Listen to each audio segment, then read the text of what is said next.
Hey lasses, this is Zord coming to you from the core of the Morphin Grid as usual, and we're gonna be talking to you about something special so close to my heart today. Marvel fans, we got to talk about the X-Men. They just got a reboot in Marvel Comics. And I want to talk about that because the reboot's really cool, but I also believe that a lot of stuff that's going into this new comic book launch of the X-Men will also be in the MCU X-Men when they relaunch that franchise in the next couple of years. Okay, so I'm interested in that. If they're not doing the Krakoa shit, then I'm very interested to see them go back to basics if that's what he's talking about. I'm hoping that's what he's talking about. Marvel Comics is basically confirmed to be working way more closely with Marvel Studios right now, mostly because Kevin Feige is the CCO of all of Marvel. And the publisher of Marvel Comics, Dan Buckley, actually just had a meeting with a bunch of retailers across the country, like the people that actually sell the comic book. And in that secret meeting, Dan Buckley said in no uncertain terms that this was the mandate from Marvel Studios. They were trying to create more of a connection between the comic books and what people would see in the movies to get more Marvel movie fans to check out Marvel Comics. That's a great plan. I love it, man. That is freaking exciting, especially when you consider the fact. I completely agree. I think that's a great plan if it's done right anyway. Yeah. God. Uh, Odds are that it's not going to go the way that I want it to, but it's a shot anyway. I can hope. Hopefully that they go back to the original, what the X-Men was originally about, and they can intertwine that into the Marvel Cinematic Universe. But damn, they've already shot their load, man. Like, they've already shot their load with Robert Downey Jr. as Iron Man, Chris Hemsworth as Thor, Chris Evans as Captain America, like all the major Avengers. Like, I grew up watching the X-Men. The X-Men was Marvel to me. That was the side of Marvel that I watched. And the Avengers, well, and Spider-Man. Spider-Man and the X-Men were Marvel to me. I like, outside of that, Captain America, tier list, down on the tier list. But what they've done with those characters now, they've made them A-list characters in the MCU, and now that those characters aren't going to be able to be involved in the MCU anymore, it's like they've shot their load. Like I said, like, they're going to have to really put it all on the X-Men, and if they do anything wrong with the X-Men, then it's really just going to screw everything up. That during the Infinity Saga, Marvel became this bajillion-dollar creating brand. The movies were killing it in ways we've never seen a franchise kill it. And yet Marvel Comics did not see a lot of growth. And that was because they were doing all new, all different in the. That's exactly right. They really fucked up everything when they, in the comics anyway. They should have been aligning everything from the movies to the comic books so that when you go to the comic book shop, you see that uh Tony Stark is Iron Man, and that Thor is actually Thor. I mean, they everything was so jumbled up with all new, all different, all crappy X Marvel or whatever they did with it. I mean, everything was just so screwed up. I mean, Hulk wasn't even Hulk. There was Red Hulk, and then they had Armadeus Cho as Hulk. They just Everything was just so screwed up. When you go to the comic book shop, you can't get new readers in because they go in there looking for these characters that they see on the big screen, and then they're like, "Who's this? This isn't Tony Stark. This is Riri Williams. Who the hell is that? Ironheart? That's not Iron Man. That's not who I'm going after." And then you find out, oh yeah, he's dead right now. Like, just everything was just so screwed up. They really screwed everything up with that, and they really need to do something to get this back in line. I don't know how they're going to do it. Hopefully with the X-Men they can get back on track, but who knows, man. comics at the time. So like you'd go see the Captain America movie, it's Steve Rogers. You'd go into the comic shop, Steve Rogers is dead. Exactly. It's Sam Wilson. Exactly. That's exactly what you read my mind. You read my mind. Or you love Thor, man. You were like, dude, I love Thor. Go into the comic book shop. Yep. Jane Foster store. You're like, dude, Iron Man's sick. I love RDJ. Oh, Iron Man's dead. Riri Williams is Iron Man now. And look, I'm not going to linger on all new, all different Marvel. It just did way too much, way too fast, and really screwed up a lot of stuff for Marvel Comics. But it's also just a huge L that you would have all this success in the movies and yet have all the comic books look so different and be so different from what is in the movies that, like, there's no bridge. There's no way to convert a movie fan to a comic book fan. So Kevin Feige is changing that. But particularly with the mutants, he's doing big, big changes. You guys got to remember, Kevin Feige. Yeah, Kevin Feige was he had some kind of role on the original X-Men, and that's why we thought that he was going to be the savior for Marvel. He was going to come in and he was going to do everything right, because he actually had like at least from what was passed around the nerd shops, is that he actually had a love and affinity for comics, and he would pass around these comic books to the actors to get them interested in it, and everybody, and then that I knew was like, yes, finally somebody that actually cares about these property. They're gonna get in there and they're gonna make this the way that it should be, the way that we all want it to be, or at least a semblance of it, something in there. But I don't know if it's that Kathleen Kennedy or somebody came in and just screwed it. I mean, just turned him to the dark side. Something happened to him, because he really has changed. He does not give a shit about anything resembling what Marvel and the X-Men and the Avengers and any of that shit has to do with what it originally had to do with. Began his career working on the Fox X-Men movies. That's where he met Hugh Jackman. There's all those crazy stories about him taking Hugh Jackman to the airport, buying him a steak dinner, slipping him X-Men comics. But here's the thing. Comic book fans know that we've just been in an era of the X-Men known as the Krakoa era. And this was a big change up to the status quo of the X-Men. This was long. I did not like the Krakoa era. I really didn't like it. Honestly, I didn't like the whole breaking up of the Phoenix Force, like that whole thing where Cyclops became the villain, and like he became Magneto basically.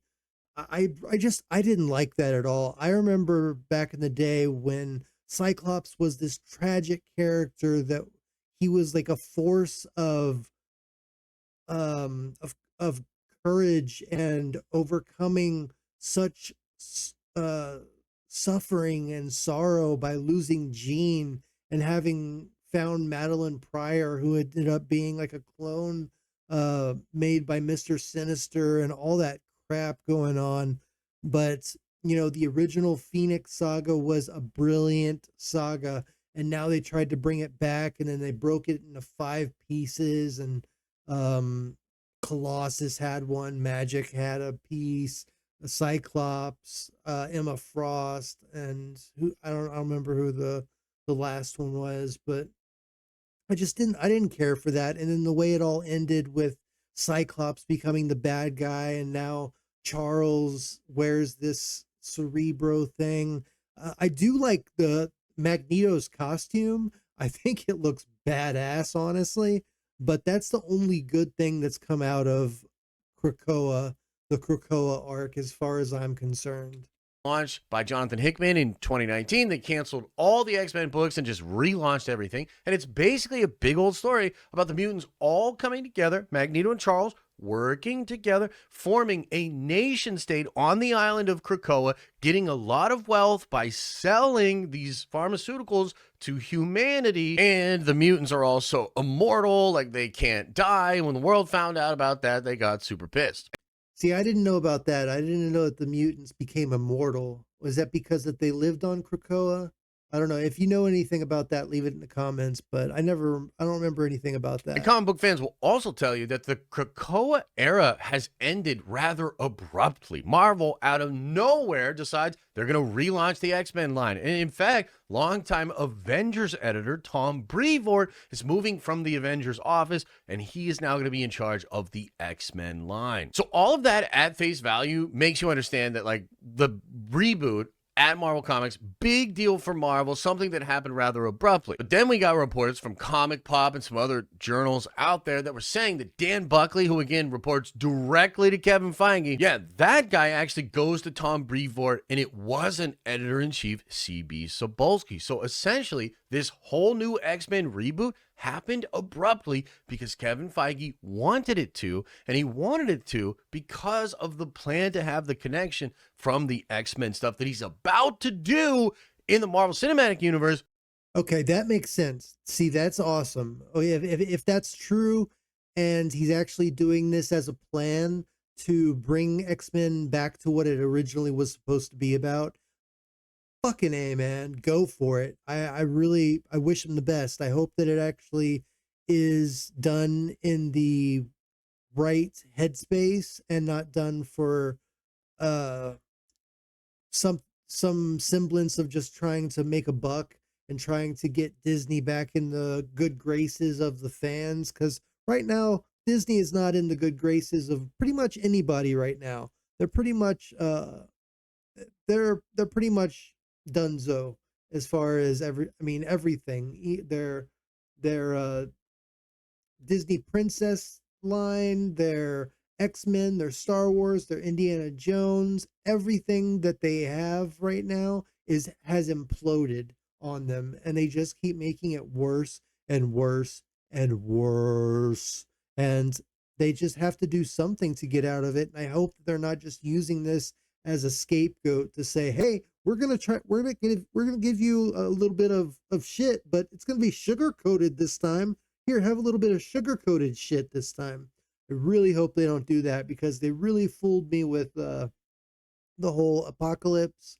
See, Days of Future Past was awesome. I loved Days of Future Past. It could have been done a little bit better, but I loved it for the most part just because it's such an iconic comic book uh, uh, series that was done, but it was done very well on screen as well. I really appreciated the way that they did that. It was very fun, very true. It was very close to what it was like in the comics. Well, somewhat anyway, but it was done very well. I was very appreciative of that. But then they came in with the Apocalypse, Age of Apocalypse, or whatever the hell it was called, and it just stank so bad. And then the Dark Phoenix saga, the Dark Phoenix X-Men movie just made it even worse. They just kept making it worse and worse. They just put such a bad taint on X-Men, and I really hope that they can bring it back, man. I love Wolverine. I love Hugh Jackman. I really would like to see somebody shorter and bulkier and hairier playing Wolverine, but I know Hugh Jackman loves this character. He's loved this character. He's grown into this character for over two and a half decades, about 2.5 decades now. I remember going and seeing this in 2000, the original X-Men movie. And I was just elated. It was the best experience I could have ever asked for. I was so excited to see the X-Men on the screen, even though they're in their leather jumpsuits and all that stuff. And, I loved it. It was so much fun to watch. But now we're in this period where Deadpool has shown that you can actually bring the comic book and the Avengers too. The age, not the age, Infinity War and Civil War, just all of them. You can bring in the costumes and the storylines and have it still be a a very adult piece of cinema. It doesn't have to be this like, oh, we're in spandex, we look, so, ridiculous, wearing this shit. But no, they found a way to do it right. And I think that they can, now that I've seen Hugh Jackman in his classic Wolverine outfit in the Deadpool trailer. If you haven't seen my reaction to the Deadpool trailer, please check it out. I did put a lot of work into it. Go check it out. But I really, really appreciated the love that they put into that. And if Disney has seen anything, they will see that the fans will flock to see Deadpool 3. And by virtue of that, they will see that they will flock to anything X-Men done in a way that it is meant to be, if that makes any sense.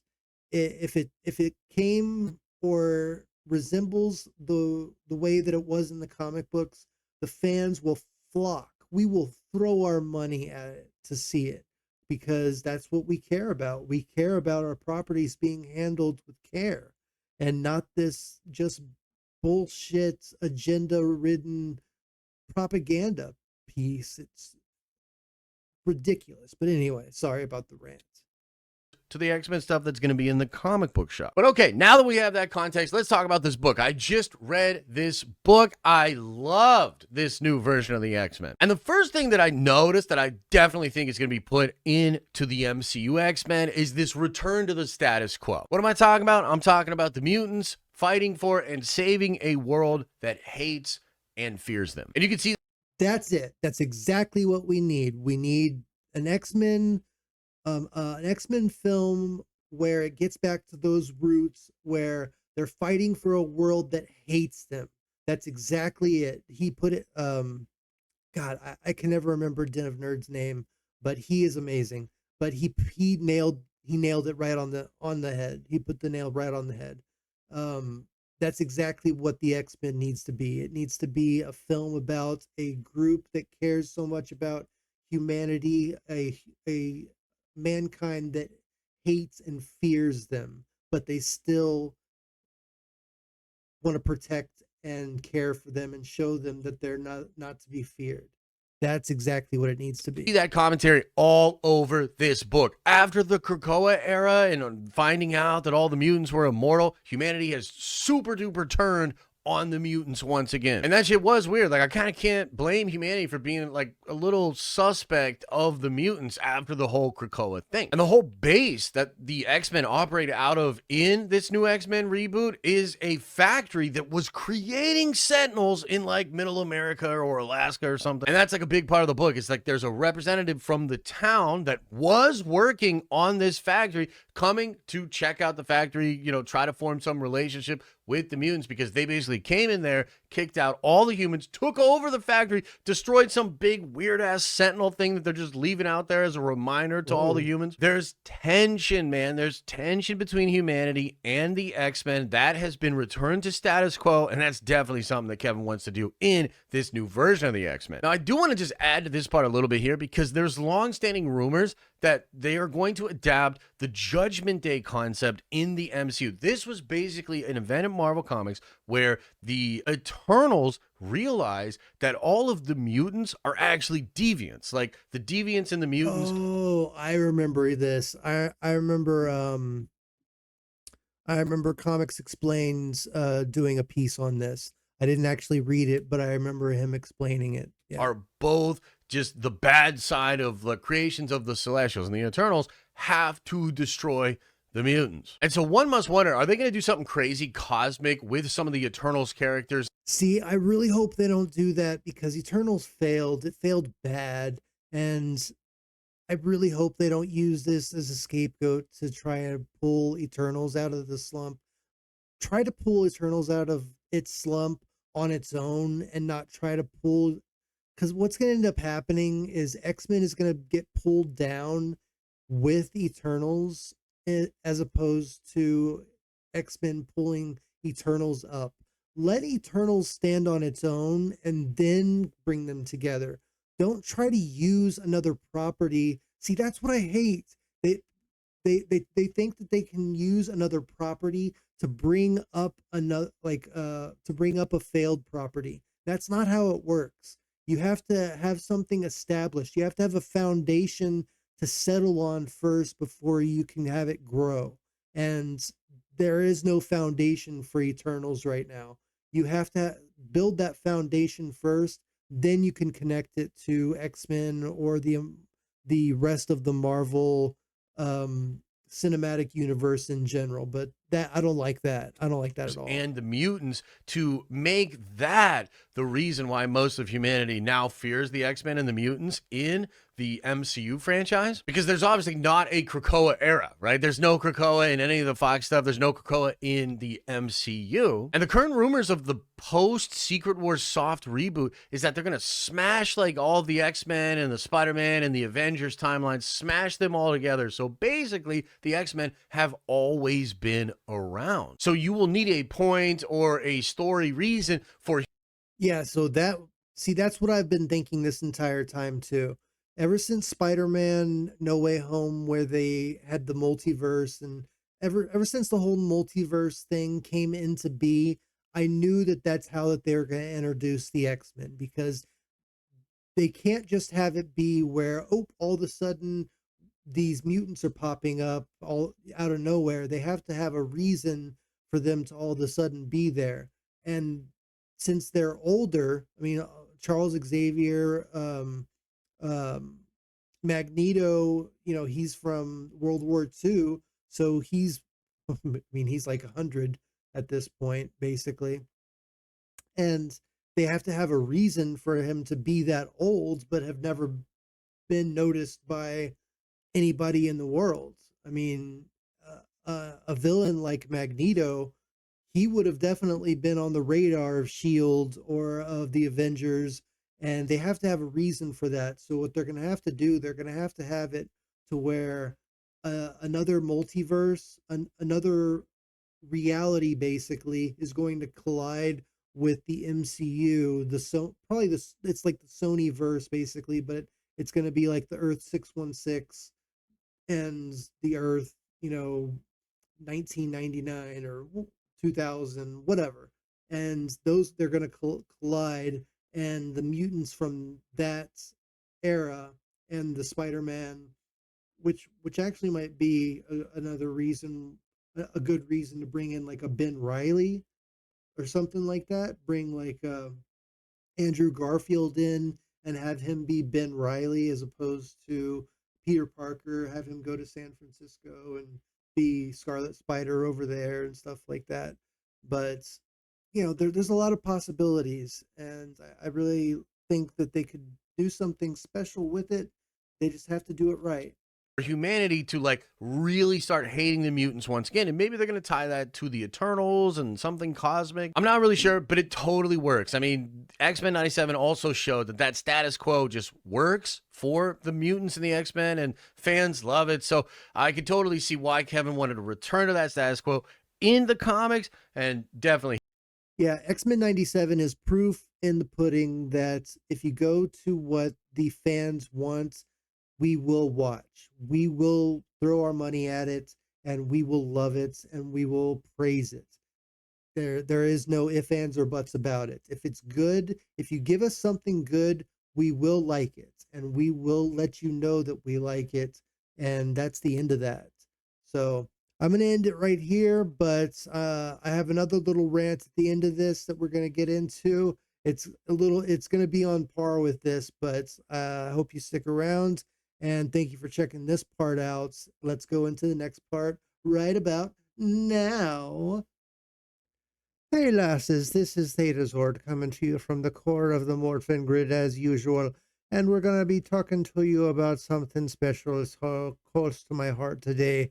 It's going to be about something special. Lucky Charms. They're magically delicious. We're going to be getting into the Breakfast of Champions today with Lady Thunderzord. Lady Thunderzord, whatever the fuck that is. Do you know what the fuck that is? I'll tell you what the fuck that is. It's the piece of shit that you just watched.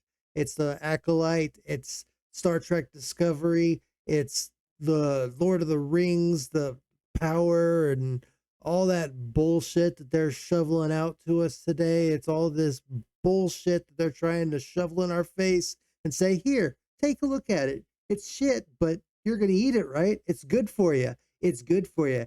Eat it up. Eat it up. Eat it up. Go ahead. Yeah, that's right. So that's what we've been dealing with. We've been dealing with bullshit like the remakes of The Matrix or Matrix 4 or whatever, the bullshit that Lana Wachowski put together just to shit on Warner Brothers. We got the Acolyte that Leslie Headland put just to throw an agenda out there and make sure that we all got it.